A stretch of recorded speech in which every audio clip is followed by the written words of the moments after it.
When building a Lego fantasy MOC, I don't think there's ever a point where you say, hey, I'm done, it's finished, and I'm not adding anything. It's always an ever-changing and evolving process. Unfortunately, I'm not really good at doing the small little videos of, hey, I changed this tiny little piece. So I end up just doing these broad sweeping videos that just cover the entire MOC and then point out a couple of really cool portions of it. There are, I'd say, about 4 major portions of this MOC. We have the Viking village and the sea.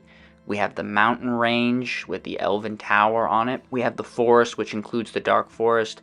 We have the city of men. I have included many of the prominent Lego sets in it, including the knight's castle, the blacksmith's village, the medieval village, and many buildings that I have done on my own. I wanted it to feel bustling, that there were tons of people going to and fro, knights, peasants. I wanted it to look as though this was an actually functioning city. I spent a lot of time working on the ground of the city because I wanted it to look like something that had been civilized and that perhaps had been traveled on a great deal. So there's more of a sandy portion of it. On the outside of the city, you can see that most people enter through this main gate, and then they can take this path up to the Wizard's Keep.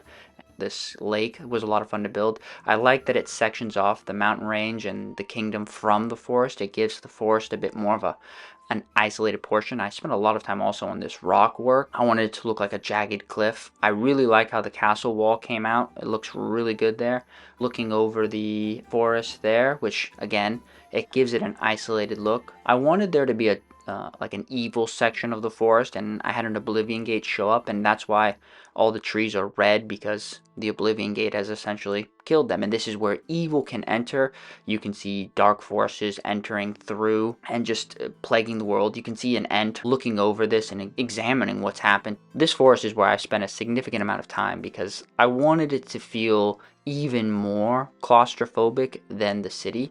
The trees are excellent from a top-down view. I will say one of the negatives with this is that it really doesn't allow for a lot of interaction within or under the forest. So if you ever want to change something, you have to take out the trees and usually end up knocking over 3 or 4 trees just if you want to move one slight thing, which is somewhat frustrating, but it does add that there is canopy over the forest, which gives the forest its mystery. I don't think I've quite mastered how to build Lego trees. There are some amazing creators out there who build some of the most awesome looking trees. I would like to get into more of the intricate pine tree designs that a lot of people are coming out with, because I think that would add a lot to the MOC. The river system here and the water flow was also a really big focus of mine. I wanted it to, again, segment off the forest so that it gave the forest an isolated view. The river kind of meanders and it comes off this waterfall, which is from the mountain, and I think it came out great. There are so many little details that I've put into the bottom of it, leaves, different kind of grass pieces.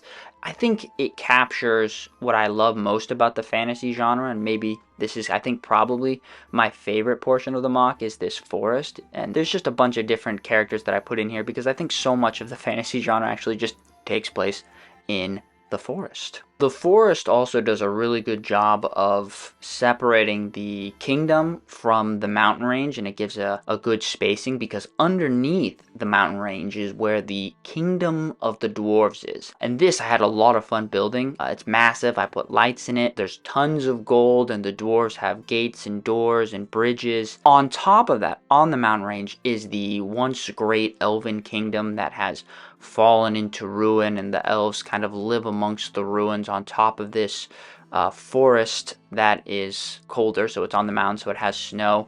And I really wanted to show that there was snow on the trees and that the elves lived amongst this ruins. So this adds as a separation between the Viking village, this mountain range, the dwarves underneath, the elves on top, separates the Viking village from the forest. The forest separates the kingdom of the dwarves and the elves from the kingdom of men. On the other side of the mountain, the sea is present. The Vikings have access to the sea. I had a really good time building this bridge. This was the tower system that is just kind of, again, a remnant of a once great kingdom. Who was it? Maybe it was the elves. I don't know. This was probably my least favorite part of the MOC right there, that little section where the wolf is. I just haven't really found a way to utilize that space very well. The Vikings village, again, I wanted it to look bustling. I wanted it to have a bunch of people. This one is, I'd say there's still a lot of things that I can add. The Black Falcons have shown up. Whose side they're on, I don't really know. Ultimately, this oddly shaped semicircle table does give me a lot of real estate to play with, but it also does hamper me in some areas. So I've been able to kind of use it to segment out different versions of the mock, and I think it allows me to incorporate many of the elements that I enjoy, specifically about fantasy. Well, there you have it. Thanks so much for watching.